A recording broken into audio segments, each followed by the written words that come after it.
ನೀವು ನಮಗೆ ಲೀಡ್ ಕೊಟ್ಟಿದ್ದೀರಿ. ಇಡೀ ಲೋಕಸಭಾ ಕ್ಷೇತ್ರದಲ್ಲಿ 3rd ಹೈಯೆಸ್ಟ್ ಲೀಡ್ ಅಂತಂದ್ರೆ ಹುಮ್ನಾಬಾದಲ್ಲಿ ನನಗೆ ಸಿಕ್ಕಿದೆ. ಬಹಳ ಸಂತೋಷ ಆಯಿತು. ತಾವೆಲ್ಲರೂ ಬಹಳ ಒಗ್ಗಟ್ಟಾಗಿ ನೀವು ಕೆಲಸ ಮಾಡಿ ನಮಗೆ ಲೀಡ್ ಕೊಟ್ಟಿದ್ದೀರಾ. ನಿಮ್ಮ ತಕ್ಕಂತೆ, ನಿಮ್ಮ ನಿರೀಕ್ಷೆ ತಕ್ಕಂತೆ ನಾನು ಕೂಡ ಒಳ್ಳೆ ರೀತಿಯಲ್ಲಿ ಕೆಲಸ ಮಾಡ್ತೀನಿ. ನಿಮ್ದು ಯಾವುದೇ ಒಂದು ಕೆಲಸ ಇರ್ಬೋದು, ಸಣ್ಣ ಸಮಸ್ಯೆ ಇರ್ಬೋದು, ದೊಡ್ಡ ಸಮಸ್ಯೆ ಇರ್ಬೋದು, ನಮ್ಮ ಪಾಟೀಲ್ ಸರ್ ಅವರ ನೇತೃತ್ವದಲ್ಲಿ ಹಾಗೂ ಮಾರ್ಗದರ್ಶನದಲ್ಲಿ ಒಳ್ಳೆ ರೀತಿಯಲ್ಲಿ ನಾನು ಕೆಲಸ ಮಾಡಿ ಹೋಗ್ತೀನಿ. ಸಾಕಷ್ಟು ಕೆಲಸ ಮಾಡಬೇಕಾಗಿದೆ. ಎಲ್ಲ ಕಡೆ ನಾನು ಹೋಗ್ತಾ ಇದ್ದೀನಿ. ಹೊಲಗಳಿಗೆ ಹೋಗೋ ರೋಡ್ ಬೇಕಾಗಿದೆ, ಡ್ರೈನೇಜ್ ಸಮಸ್ಯೆ ಇರುತ್ತೆ, ನೀರಿನ ಸಮಸ್ಯೆ ಇರುತ್ತೆ, ಮನೆಗಳ ಸಮಸ್ಯೆ ಇರುತ್ತೆ. ಈಗ ಮೊನ್ನಿನ ದಿವಸ ಭಾರಿ ಮಳೆ ಬಿತ್ತು. ಮಳೆ ಸಲಕ್ಕಿಂದು ಬಹಳಷ್ಟು ಮನೆಗಳು ಬಿದ್ದಿದ್ದಾವೆ, ಬೆಳೆಗಳು ಹಾಳಾಗಿದ್ದಾವೆ. ಸಾಕಷ್ಟು ಕೇಂದ್ರದ ವತಿಯಿಂದ ಸಾಕಷ್ಟು ಯೋಜನೆಗಳಿದ್ದಾವೆ. ಪ್ರಧಾನ ಮಂತ್ರಿ ಫಸಲ್ ಬಿಮಾ ಯೋಜನೆ ಇರ್ಬೋದು, ನಮ್ಮ ಪ್ರಧಾನ ಮಂತ್ರಿ ಗ್ರಾಮ ಸಡಕ್ ಯೋಜನೆ ಇರ್ಬೋದು, ಇವೆಲ್ಲ ಸಾಕಷ್ಟು ನಮ್ಮ MP ಲಾಡ್ ಸ್ಕೀಮ್ ಇರ್ಬೋದು, ಸಾಕಷ್ಟು ಯೋಜನೆಗಳಿದ್ದಾವೆ ಜನರಿಗೆ ನಾವು ಕೆಲಸ ಮಾಡ್ಲಕ್ಕ. ಅದ್ರ ಜೊತೆ ನಿಮ್ದು ಯಾವುದೇ ಒಂದು ಸಮಸ್ಯೆ ಇತ್ತು ಅಂತಂದ್ರೆ ಪಾರ್ಲಿಮೆಂಟ್ನಲ್ಲಿ, ಸಂಸತ್ನಲ್ಲಿ ಧ್ವನಿ ಎತ್ತದು ಕೂಡ ನಾನು ಮಾಡ್ತೀನಿ. ನೀವು ಯಾವುದೇ ಒಂದು ಸಮಸ್ಯೆ ತಗೊಂಡು ಬರ್ಬೋದು, ನಿಮ್ಮ ಪರವಾಗಿ ನಿಮ್ಮ ಧ್ವನಿಯಾಗಿ ನಾನು ಸಂಸತ್ನಲ್ಲಿ ಎತ್ತೀನಿ.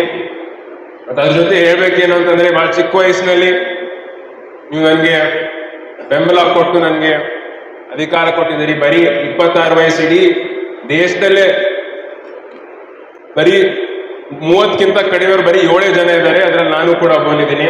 ಅದಕ್ಕೆ ನೀವೆಲ್ಲರೂ ನನ್ನ ಮೇಲೆ ವಿಶ್ವಾಸ ಮತ್ತು ಭರವಸೆ ಇಟ್ಟು ನನಗೆ ನೀವು ಗೆಲ್ಸ್ ತಂದಿದ್ದೀರಿ. ಅದು ನಾನು ಯಾವತ್ತೂ ನನಗೆ ಮರಿಲಕ್ಕಾಗಲ್ಲ. ಅದಕ್ಕೆ ಮುಂಬರುವ ದಿನಗಳಲ್ಲಿ ಕೂಡ ನೀವು ಇದೇ ರೀತಿ ನನ್ನ ಮೇಲೆ ನೀವು ಆಶೀರ್ವಾದ ಇಡ್ತೀರಿ ಅಂತಂಬುದು ನನಗೆ ನಂಬಿಕೆ ಇದೆ. ರಾಜಶೇಖರ್ ಪಾಟೀಲ್ ಸರ್ ಕೂಡ ಅವ್ರದೇ ಮಗ ಅಂತ ಅವರು ಸ್ಯಾಕ್ರಿಫೈಸ್ ಮಾಡಿ ನನಗೆ ಟಿಕೆಟು ನಂಗೆ ಸಾಗರ್ ಖಂಡ್ರೆಯವರು ಸಾಕಷ್ಟು ತಯಾರಿ ಮಾಡಿದ್ದಾರೆ. ಅವರಿಗೆ ಕೊಡ್ರಿ ಅಂತ ಅವ್ರು ಸ್ಯಾಕ್ರಿಫೈಸ್ ಮಾಡಿ ನನಗೆ ಟಿಕೆಟ್ ಇಸ್ಕೊಟ್ಟು ಹುಮ್ನಾಬಾದಲ್ಲಿ ನಮಗೆ 27,000 ಮತಗಳ ಅಂತರದಿಂದ ನನಗೆ ಲೀಡ್ ಕೊಟ್ಟಿದ್ದಾರೆ. ಇದು ಕೂಡ ನನಗೆ ಯಾವತ್ತೂ ಮರಿಲಕ್ಕಾಗಲ್ಲ.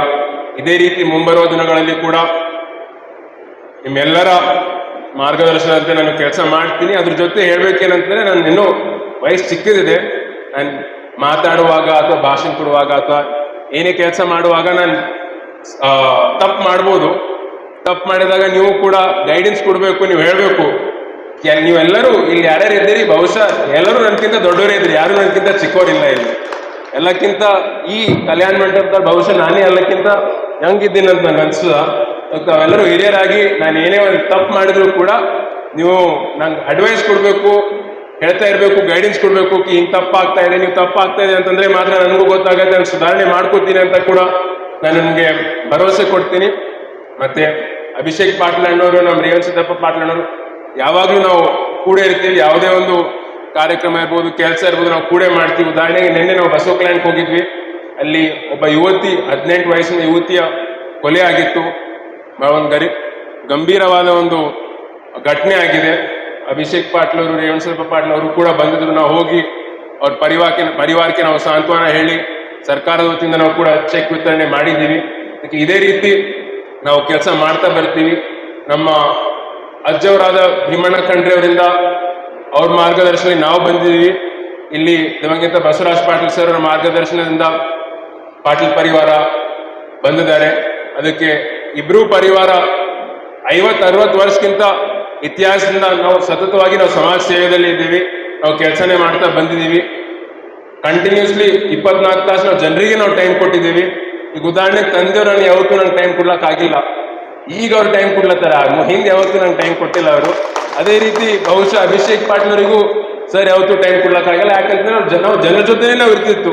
ನಾವು ಯಾವತ್ತೂ ನಾವು ವೈಯಕ್ತಿಕ ಪರಿವಾರ ನಾವು ಯಾವತ್ತೂ ಹೆಚ್ಚಿಗೆ ಟೈಮ್ ಕೊಡ್ಲಿಕ್ಕಾಗಲಿಲ್ಲ. ಬಹಳಷ್ಟು ಸ್ಯಾಕ್ರಿಫೈಸ್ ಮಾಡಿ ನಾವು 50-60 ವರ್ಷದಿಂದ ನಾವು ಜನಸೇವೆ ಮಾಡ್ತಾ ಬಂದಿದ್ದೀವಿ. ಇದೇ ರೀತಿ ಮುಂಬರುವ ದಿನಗಳಲ್ಲಿ ಕೂಡ, ಭವಿಷ್ಯದಲ್ಲಿ ಕೂಡ ನನಗೆ ವಿಶ್ವಾಸ ಇದೆ. ನಾನು, ಅಭಿಷೇಕ್ ಪಾಟೀಲ್ ಎಲ್ಲರೂ ನಾವು ಇದೇ ರೀತಿ ಹಿರಿಯರ ಮಾರ್ಗದರ್ಶನದಲ್ಲಿ ನಾವು ಒಳ್ಳೆ ರೀತಿಯಲ್ಲಿ ನಾವು ಸೇವೆ ಮಾಡ್ತೀವಿ, ಒಳ್ಳೆ ರೀತಿಯಲ್ಲಿ ನಿಮ್ಮ ಕೆಲಸ ಮಾಡಿಸ್ಕೊಡ್ತೀವಿ ಅಂತಂಬುದು ನಿಮಗೆ ಮತ್ತೊಂದ್ಸಲ ಭರವಸೆ ಕೊಟ್ಟು, ಮತ್ತೊಂದ್ಸಲ ತಾವೆಲ್ಲರೂ ಹಬ್ಬದ ದಿವಸ ಮತ್ತೆ ಇಷ್ಟು ಹೆಚ್ಚಿನ ಸಂಖ್ಯೆಯಲ್ಲಿ ತಾವೆಲ್ಲರೂ ಭಾಗಿಯಾಗಿದ್ದೀರಿ.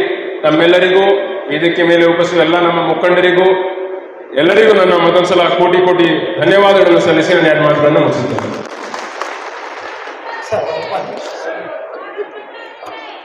नाबाद के बसवराज पाटिल चौक इंटर रोड NH65 पर ताज सौदागर ओल्ड फर्नीचर में मिलेंगे सभी तरह के ओल्ड फर्नीचर जैसे कि sofa set, dining table, chair, racks और पुराने टीन शेड।